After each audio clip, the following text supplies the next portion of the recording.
Good evening everyone. सो आज paper number 11 के ऊपर हम चर्चा कर रहे हैं कि पेपर नंबर 11 आपको किस तरीके से ऑप्ट करना है, क्या क्या स्ट्रेटेजी रहेगी। पेपर 9 एंड 10 में आपको ऑलरेडी एक्सप्लेन कर चुका हूं। चलिए, एज यूजुअल एमसीक्यू पोर्शन जो आपके लिए जैकपॉट साबित होगा। मॉड्यूल करना है, पास्ट पेपर्स करने हैं, मॉडल पेपर्स करने हैं एंड क्वेश्चन बैंक करना है। That's it. इनफ टाइम देके आप इसको खत्म कर दीजिए प्रायोरिटी पे, और आपकी श्योरिटी आ जानी चाहिए कि इसमें 30 में से आप एटलीस्ट 20 तो स्कोर करें। चलिए, उसके बाद कौन कौन से मॉड्यूल है जिसमें से क्वेश्चंस पूछे जाते हैं। क्वेश्चन नंबर 2 का ए जो है वो आपके मॉड्यूल 2 से रहेगा, जो कि प्योरली थ्योरेटिकल क्वेश्चन अभी तक रहा है। एंड जो साथ में बी का क्वेश्चन रहेगा वो आपके बीडीए का पार्ट का रहेगा।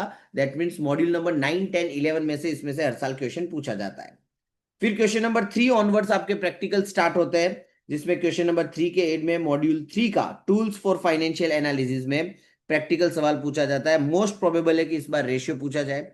ऑप्शन में भी, ऑप्शन इन सेंस बी में भी आपको वही चीज मिलेगी। अगेन प्रोबेबिलिटी है कि इसमें रेशियो का क्वेश्चन हो या फिर कैश फ्लो का क्वेश्चन मिले आपको 3 के बी में।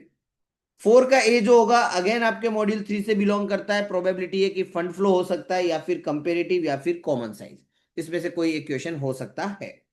4 का बी जो होगा वो कॉस्ट ऑफ कैपिटल से आता है, प्योर प्रैक्टिकल फिक्स क्वेश्चन है, एक कॉस्ट ऑफ कैपिटल का 7 मार्क का। 5 का ए आपका कैपिटल बजटिंग प्रैक्टिकल क्वेश्चन रहता है, और इसमें बेसिकली रिप्लेसमेंट हो गया या बड़े टाइप के क्वेश्चंस पूछे जाते हैं।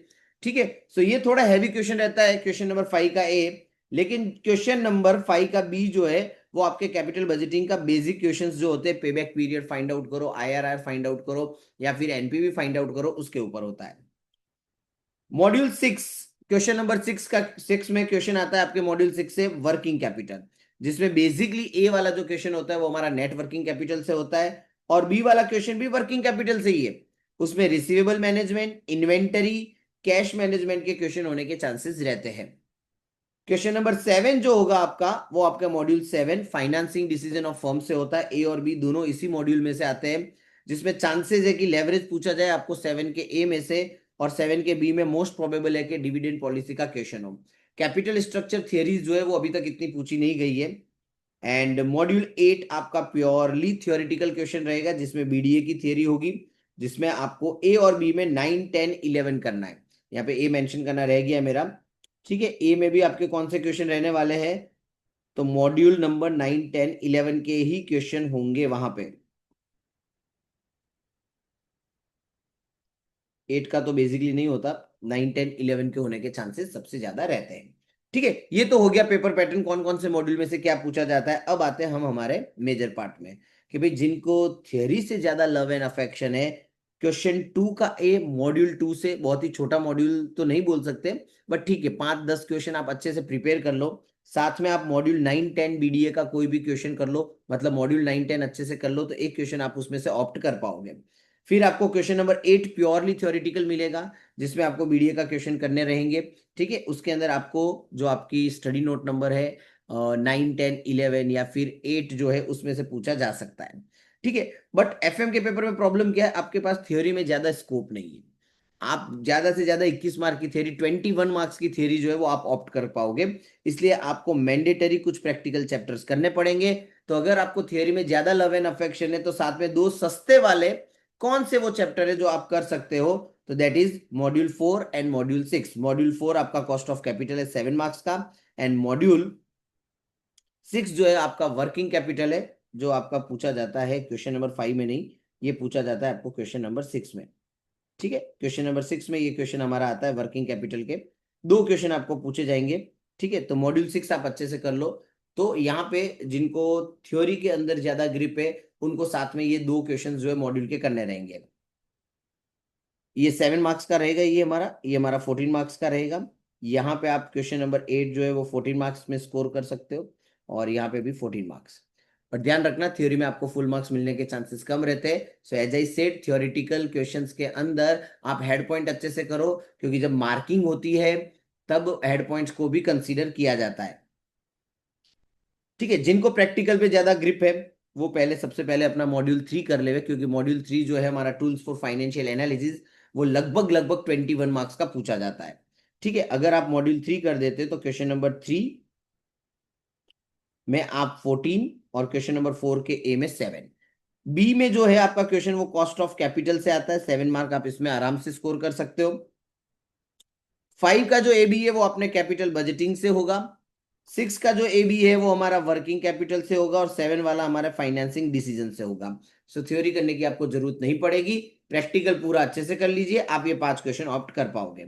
अगर आपकी दोनों में ग्रिप है तो आपको कौन सा करना चाहिए, तो मेरे हिसाब से आपको क्वेश्चन 2 करना चाहिए, जिसमें एक क्वेश्चन आप थियोरी का, सॉरी दोनों क्वेश्चन थियोरी के, एक एफएम का और एक बीडीए का ऑप्ट करोगे। थर्ड नंबर वाला करना चाहिए tools for financial analysis, 4 cost of capital करके जाना चाहिए, वर्किंग कैपिटल करना है एंड फाइनेंसिंग डिसीजन करना है। आपको कैपिटल बजटिंग आता है तो आप कैपिटल बजटिंग भी करके ही जाएंगे, बट बेटर ऑप्शन है कैपिटल बजटिंग में कहीं पे भी छोटी सी गलती हो गई तो मार्क्स ज्यादा कटेंगे, क्योंकि वहां पे क्वेश्चन नंबर 5 का ए जो है वो लिटिल बिट टेक्निकल पूछा जाता है और बी जो है वो लिटिल बिट इजी पूछा जाता है। तो वहां पे ऐसा हो सकता है कि आपको एक 7 मार्क का क्वेश्चन आ रहा हो लेकिन दूसरा ना भी आवे। चलिए अब पास कैसे होना है, मतलब क्या स्ट्रेटेजी हम यूज करें कि कम से कम पढ़ के हम एटलीस्ट 50 पार तो चले जाए पेपर में। तो पहला एमसीक्यू, जिसमें मेरा अजम्पशन 18 मार्क्स, आपको मॉड्यूल 6 करना चाहिए वर्किंग कैपिटल वाला, 14 मार्क्स में आप सिक्योर कर सकते हो, मॉड्यूल 4 में 7 मार्क्स एंड मॉड्यूल 3 में 21 मार्क्स। अगर आप इतना कर लेते हो तो आप आराम से 50 पार चले जाओगे। और भी सेफ साइड में जाना है आपको तो फिर आप मॉड्यूल 2 एंड मॉड्यूल 10 भी आप करके जाइए, ठीक है, क्योंकि मॉड्यूल 2 एंड मॉड्यूल 10 के अंदर क्या होगा ना कि क्वेश्चन नंबर 2 जो है वो आप ऑप्ट कर सकते हो। बट प्रॉब्लम ये है कि यहाँ पे मॉड्यूल 10 की जगह पे कई बार 9, 8 या 11 का भी क्वेश्चन बीडीए का पूछा जा सकता है, ठीक है। बट ये पहले 4 स्टेप वाले अगर आप कर लेते हो तो आप सिक्योर पोजीशन में पहुंच जाओगे। अगेन पेपर में आपको करना क्या, शुरू कहां से करना है, तो पहले एमसीक्यू कर दिए, as I said in each and every explanation कि 2 का ए और बी चेक करो, अगर आ रहा है तो पहले 2 और ए बी करो, पूरा पेपर कभी साथ में मत देखो। फिर आप क्वेश्चन नंबर 3 पे मूव करो, क्वेश्चन नंबर 3 का A B and question number 4 का ए, ये सब एक ही मॉड्यूल से अभी तक पूछे गए हैं, ठीक है। तो आपको ये प्रायोरिटी पे खत्म कर देना है, फिर आपको क्वेश्चन नंबर 4 का बी कर देना है, फिर आपको क्वेश्चन नंबर 6 पे मूव करना चाहिए, फिर आपको क्वेश्चन नंबर 7 पे मूव करना चाहिए, ठीक है। तो यहाँ पे अगर आप देखोगे तो क्वेश्चन 1 2 3 4 5 आपके हो जाते हैं। एंड बैकअप प्लान के अंदर अगर कोई क्वेश्चन ऐसा आ जाता है जो आपको लग रहा है whether it is from module 6 जो है आपका वर्किंग कैपिटल से हो या फाइनेंसिंग डिसीजन से हो, तो फिर आप अपने बैकअप प्लान में कैपिटल बजटिंग रख के जाना, ताकि आप इजीली सारी चीजें जो है वो कंप्लीट कर पाओगे,